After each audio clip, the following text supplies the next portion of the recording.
بسم الله الرحمن الرحيم. الحمد لله رب العالمين، والصلاة والسلام على سيد المرسلين وعلى آله وأصحابه أجمعين. أما بعد، أعوذ بالله من الشيطان الرجيم. بسم الله الرحمن الرحيم. سامعین کرام، آج کی گفتگو کا موضوع ہے سود اس وجہ سے حرام ہے کہ اللہ اس سے ناراض ہوتا ہے۔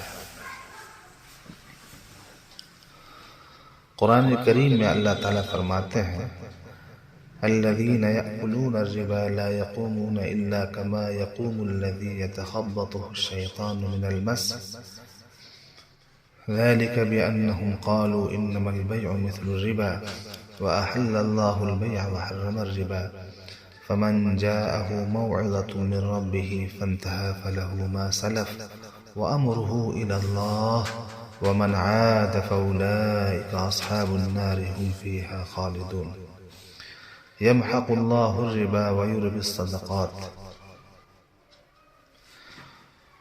اللہ تعالیٰ فرماتے ہیں جو لوگ کھاتے ہیں سود نہیں اٹھیں گے قیامت کو مگر جس طرح اٹھتا ہے وہ شخص کے جس کے حواس کھو دیے ہوں جن نے لپٹ کر۔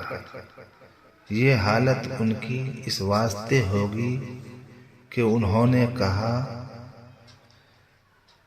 کہ تجارت بھی تو ایسی ہی ہے جیسے سود لینا، حالانکہ اللہ نے تجارت کو، سوداگری کو حلال کیا اور سود کو حرام کیا ہے۔ پھر جس کو پہنچی نصیحت اپنے رب کی طرف سے اور وہ باز آ گیا تو اس کے واسطے ہے جو پہلے ہو چکا، اور معاملہ اس کا اللہ کے حوالے ہے۔ اور جو کوئی پھر سود لیوے تو وہی لوگ ہیں دوزخ والے، وہ اس میں ہمیشہ رہیں گے۔ مٹاتا ہے اللہ سود کو اور بڑھاتا ہے خیرات کو۔ یعنی سود کھانے والے قیامت کو قبروں سے ایسے اٹھیں گے جیسے آسیب زدہ اور مجنون، اور یہ حالت اس واسطے ہوگی کہ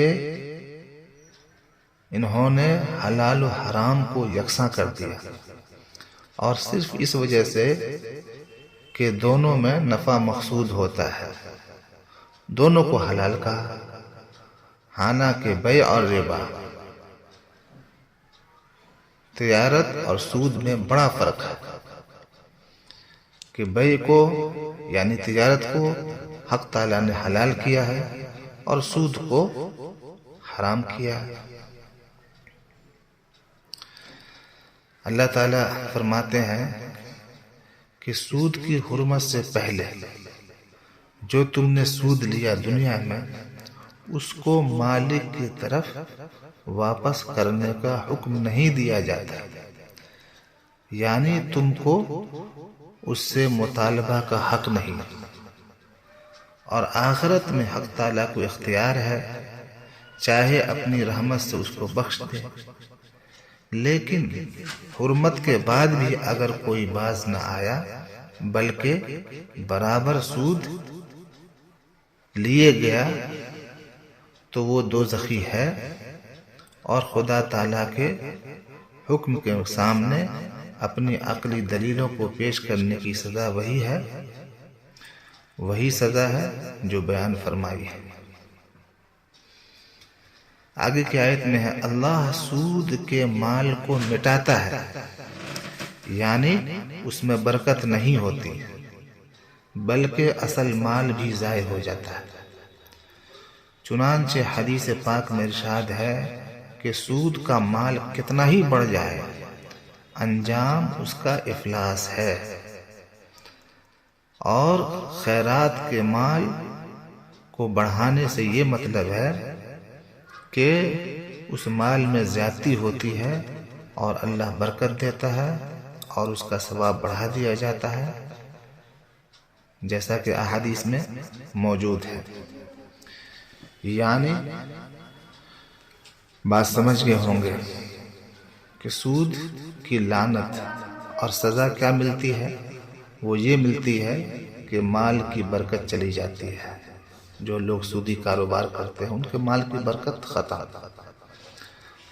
اس کے برخلاف جو لوگ صدقات کرتے ہیں اللہ کے راستے میں اپنے مال کا، تو ان کے مال میں اضافہ ہوتا رہتا ہے، برکت ہوتی رہتی ہے، اللہ ترقی دیتے رہتے ہیں، 1 کا 10 بناتے ہیں، 1 کا 700 گنا بناتے ہیں، اور جتنا چاہتے ہیں اللہ تعالیٰ اضافہ فرماتے ہیں، اس میں برکت عطا فرماتے رہتے ہیں۔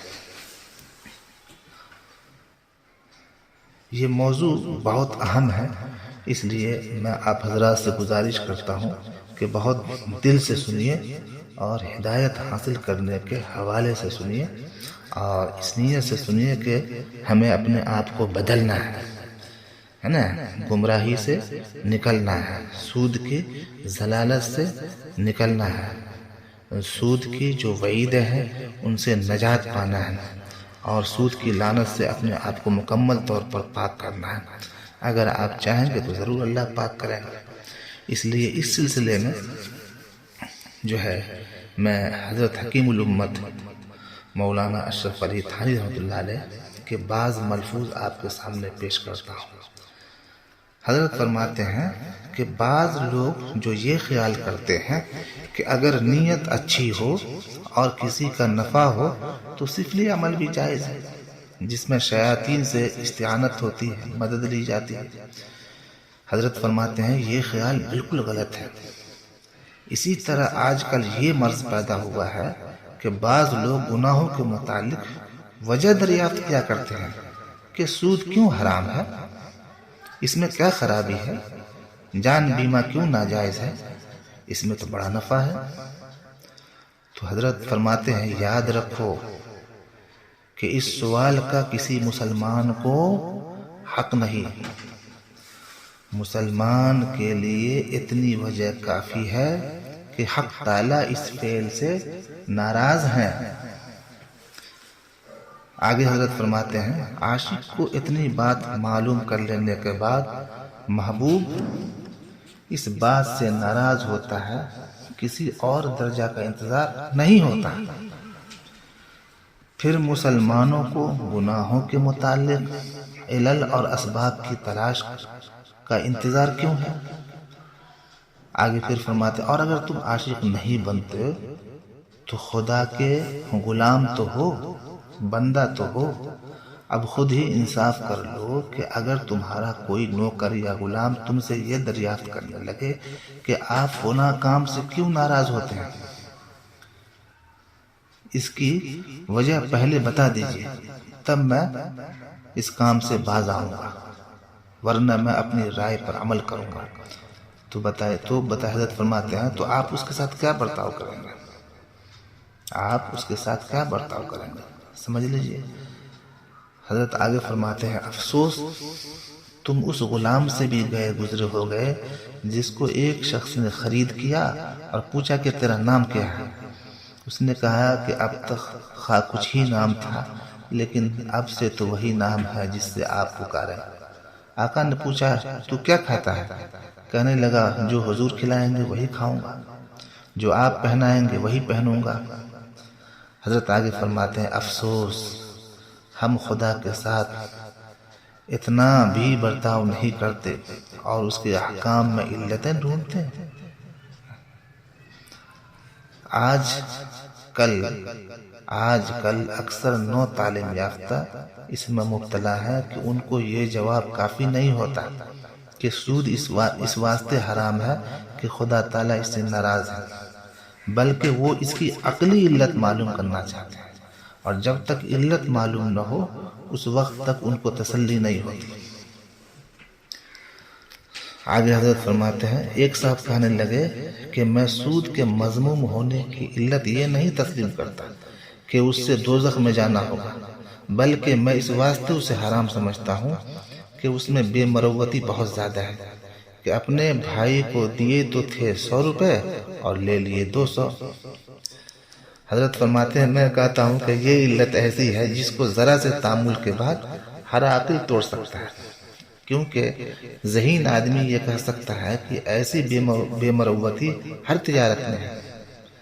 مثلا ہم نے ایک کپڑا خریدا تو 10 روپے میں اور اس کو فروخت کرنے لگے 20 روپے میں، یہ بھی بے مروتی ہے۔ حضرت فرماتے ہیں یہ بھی بے مروتی ہے۔ ایک مکان ہم نے تیار کیا 2000 میں اور بیچنے لگے 10,000 میں، یہ بھی بے مروتی ہے۔ اسی طرح ایک جائیداد ہم نے خرید کی تھی 1000 میں اور فروخت کرنے لگے 15,000 میں۔ آگے حضرت فرماتے اب وہ شخص جو سود کی صورت میں کوئی فرق عقلی بیان کرے سو ہرگز وہ کوئی فرق عقلی نہ بیان کر سکے گا، جو میں نے تشریح کی حضرت فرمایا۔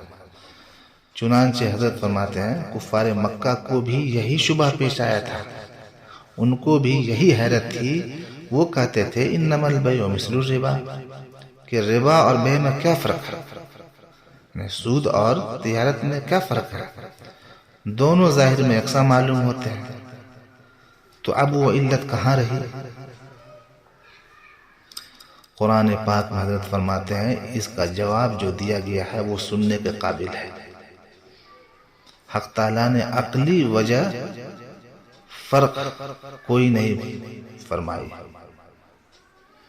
بلکہ یہ فرق بیان فرمایا احل اللہ البیع وحرم الربا،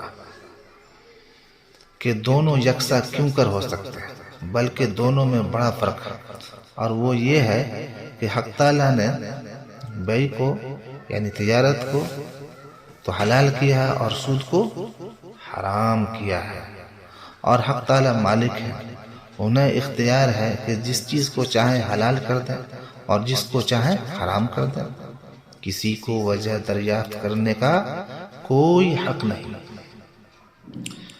اب آگے حضرت علماء اکرام کو نصیحت کر رہے ہیں، ارشاد فرماتے ہیں کہ علماء کو چاہیے کہ ایسے سوالات کے جواب میں قرآن کا طرز اختیار کریں۔ علماء کا مذاق ایسا ہونا چاہیے، یہ حضرت فرما رہے ہیں۔ عوام کا مذاق علماء نے بھی خراب کر دیا ہے۔ حضرت کا ملفوظ غور سے سنیے، حضرت کیا فرماتے ہیں؟ حضرت حکیم الامت علماء کو چاہیے کہ ایسے سوالات کے جواب میں قرآن کا طرز اختیار کیا کریں۔ عوام کا مذاق علماء نے بھی خراب کر دیا ہے کہ جب ان سے ایسے سوال کیے جاتے ہیں تو وہ عوام کی مرضی کے موافق جواب دینے کی کوشش کرتے ہیں۔ حضرت فرماتے ہیں سو یاد رکھو جو علتیں گھڑ کر بتلاتے ہیں وہ شریعت کی جڑ کھوکھلی کرتے ہیں، کیونکہ ممکن ہے کہ جو علت وہ بتلا دے اس کو کوئی ذہین آدمی مخدوش کر دے، اور جب آپ نے حرمت کا مدار اسی علت پر رکھا تو اس کے مخدوش ہونے کے بعد حکم بھی مخدوش ہو جائے گا۔ اب آگے حضرت حکیم الامت رحمۃ اللہ علیہ بہت درد کے ساتھ نصیحت فرماتے ہیں، خاص فرماتے ہیں میں علماء کو وصیت کرتا ہوں کہ عوام کا ایسا اتباع نہ کریں کہ اس میں عوام کا بھی نقصان ہے اور علماء کا بھی، اور شریعت کی بنیاد بھی کمزور ہوتی ہے۔ بلکہ جب کوئی ان سے یہ پوچھے کہ فلاں کام کے حرام ہونے کی علت کیا ہے تو صرف اتنا جواب دے دیا کریں کہ حق تعالیٰ نے اس سے منع کیا ہے یا حدیث میں اس کی ممانعت آئی ہے۔ اللہ تبارک و تعالی ہم سبوں کو ہدایت عطا فرمائے اور اللہ کے اس پیغام کو سمجھنے کی توفیق عطا فرمائے۔ حضرت حکیم الامت نے جو سود کے سلسلے میں نصیحت فرمائی ہے، اس سے رکنے کے سلسلے میں اللہ تبارک و تعالی ہم سبوں کو اس پر عمل کی توفیق عطا فرمائے، اور اللہ تبارک و تعالی ہم سبوں کو دین کا صحیح شعور عطا فرمائے اور ہدایت کاملہ عطا فرمائے۔ آمین یا رب العالمین، وصلی اللہ وسلم علی سیدنا محمد وعلی آلہ وصحبہ اجمعین برحمتک یا ارحم الراحمین، والحمد للہ رب العالمین۔